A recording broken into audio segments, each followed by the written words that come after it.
परक्यांनाही आपलंसं करतील असं गोड शब्द असतात. शब्दांनाही कोडं पडावं अशी गोड माणसं असतात. किती मोठं भाग्य असतं जेव्हा ती आपली असतात.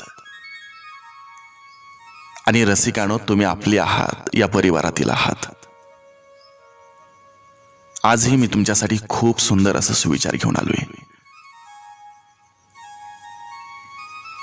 जेव्हा काही माणसांना तुमच्यातलं चांगलं सहन होत नाही, तेव्हा ते इतरांना तुमच्यातलं वाईट सांगायला सुरुवात करत असतात. जे हक्काचे आहे ते झगडून देखील मिळवावे, पण ज्यावर हक्कच नाही ते मिळालं तरी स्वीकारू नये.